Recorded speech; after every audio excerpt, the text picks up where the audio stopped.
¿Qué se cuenta? Bueno, mira, yo no sé hasta dónde es que le van a seguir cargando al gobierno del presidente Abinader errores y críticas en materia de educación. Ahora la misma cantaleta el año pasado, con el tema de ¿Cómo? los cupos, que este año Pero ¿por qué no se resuelve? ¿Qué no es hay lo que cupos. pasa? No, bueno, pero están diciendo que ni siquiera hay cuarto para construir. Ah, porque Ah, ahora sí bueno, dan los pero cuartos y los mira, cupos. mira, aquí hay un señor, Los cuartos y los cupos.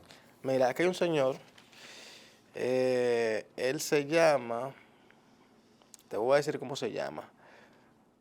María Díaz, esta dificultad indicó, mira, luego de que la directora regional 08 del Ministerio de Educación, la regional 08, ¿verdad? Marieta Díaz afirmara que esta dificultad indicó que entre las localidades que aún presentan este desafío, que tienen una crisis, figura el sector de Gurabo, eso en Santiago, ¿verdad? Santiago. Y el resto se está solucionando mediante alquileres. Eso es tú ponerle una curita a una herida que lleva 15 puntos. Para alquilar también estamos negociando compra de centros educativos. Oye, eso. Sí, sí, eso se utilizó desde la pandemia. Aquellos centros privados que han cerrado, el ministro de Educación ha desplazado a todos los funcionarios que tienen que ver para ver si compramos en las demarcaciones donde ya no hay dinero para construir.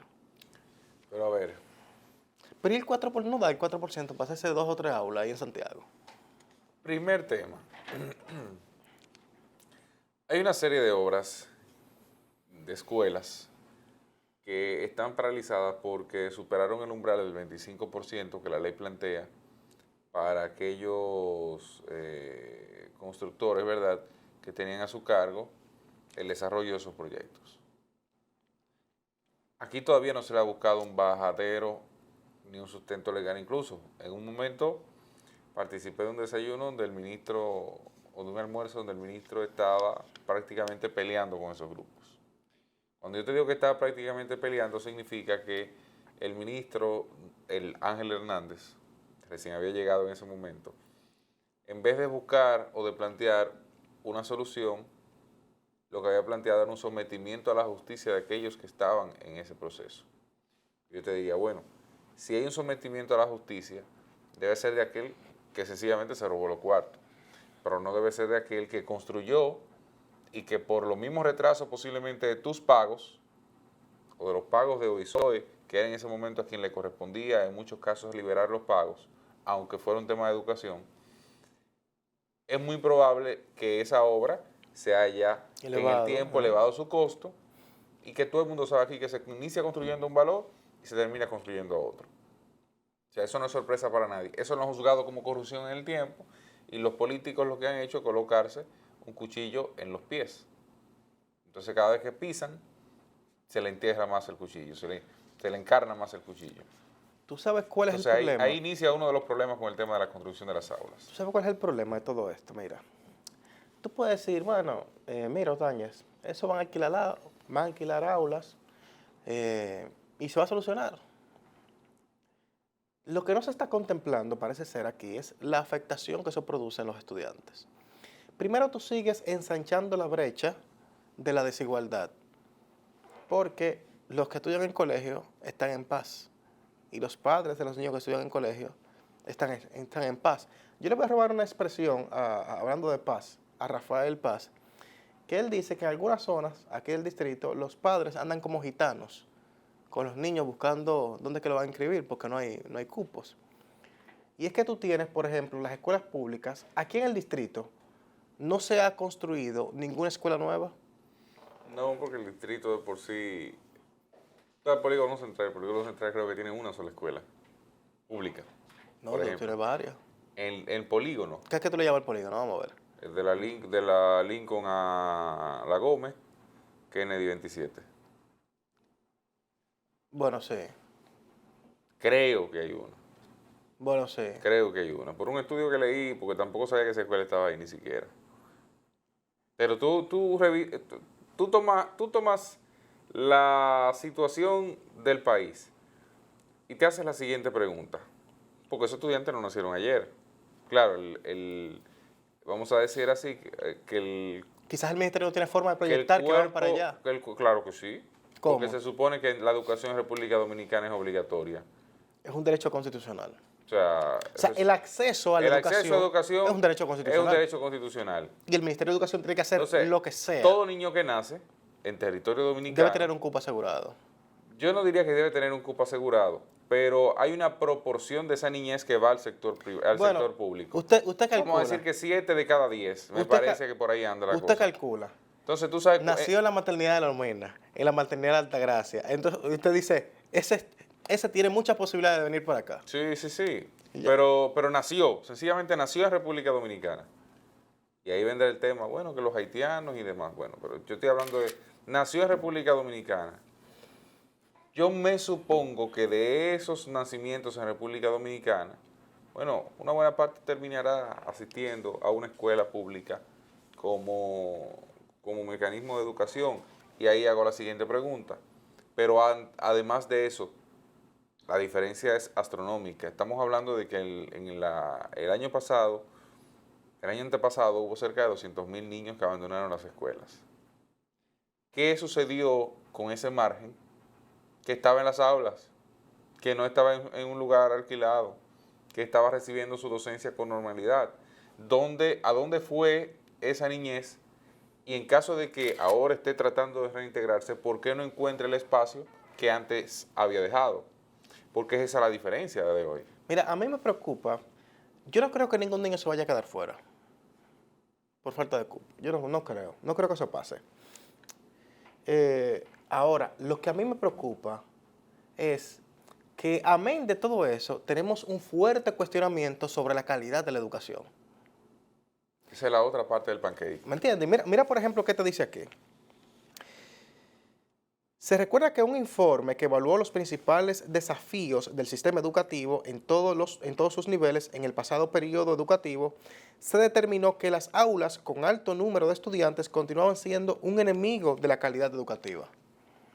En este estudio realizado por el Observatorio del Instituto de Educación y Formación Pedagógico Sindical de la ADP, figura que a nivel nacional el 43% de las aulas de centros educativos públicos funcionan en espacios sobrepoblados. Dicho esto, el número de estudiantes supera los 30 y en ocasiones llega hasta los 50 por salón. ¿Me entiendes? Entonces, tú tienes situaciones como esta que siguen siendo colateralmente un caldo de cultivo para la falta de calidad en la educación de República Dominicana. Entonces, desde un punto de vista, el Estado puede seguir estando fomentando la desigualdad.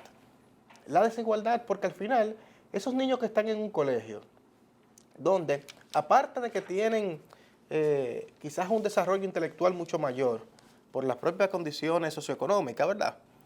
Porque incluso una mejor alimentación sabemos, bueno, pero verdad que le pusieron guineo también ahora a los niños de la escuela pública. Mírate este dato que un estudio presentó recientemente.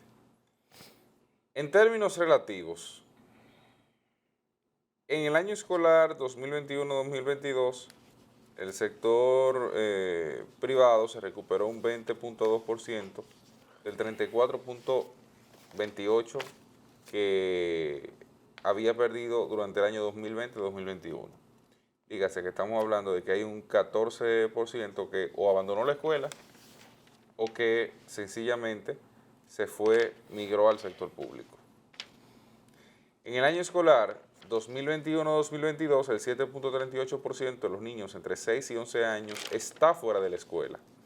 El porcentaje más alto que no había ingresado o había abandonado la escuela es el de niños y niñas de 11 años.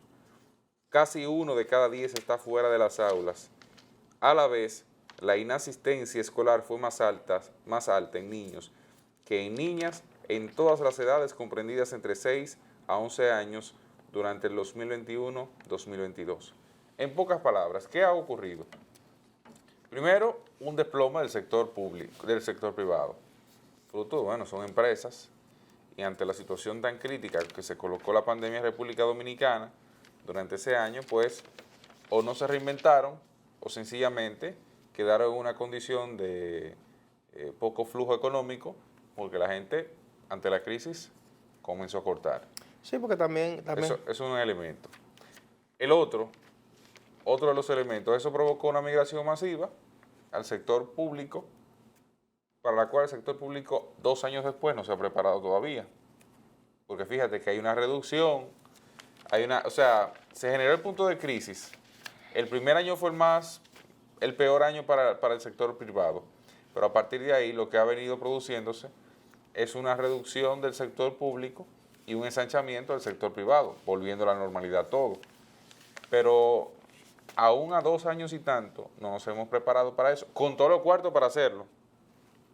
Y todo el tiempo para hacerlo, porque si el primer año me causó problemas de esa naturaleza, pues yo comienzo a construir escuelas. Una escuela me dura 1 año y medio, un proceso de construcción como mucho. Y eso que Danilo construyó escuelas, que eso parte del alma. Pues Entonces, Danilo se pasó ¿cuánto? 8 años construyendo aulas. los primeros 4 años nada más era escuela. ¿Entiendes? Ahora, también hay un tema con la construcción de las escuelas. ¿Tú sabes cuál es? La forma en la que se construyeron. Aquí se construyeron escuelas igual que como se construían en los años 70. Y no se dio espacio, incluso no se contempló ahí la forma en la que va creciendo la ciudad. La construcción de las escuelas debieron ser verticales. No ocuparte, por ejemplo, una manzana completa. Y de hecho, hay que ver si se puede seguir construyendo sobre ellas.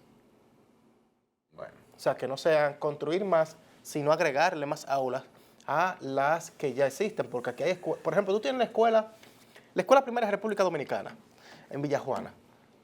No estoy diciendo que ahí hay falta de cupo, no tengo el dato. Pero poniendo un ejemplo, porque hay muchas escuelas que están construidas sobre la base de ese modelo. Tiene una manzana completa, esa escuela. Tú tienes la escuela, por ejemplo, de ahí de Villas Agrícolas, la escuela España. Tiene también una manzana completa. Y así tú te vas centro por centro y ves el tamaño que tiene.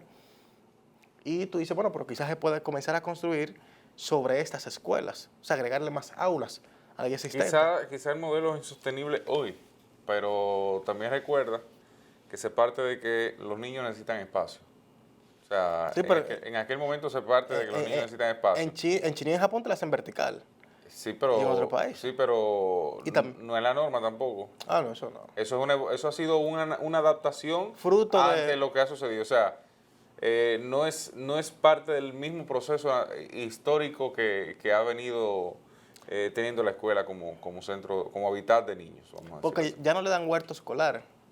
Cuando yo estudié por allá por los años 1600, en la escuela había un huerto escolar. Bueno, en la Escuela República Dominicana en Villajuana había un huerto escolar.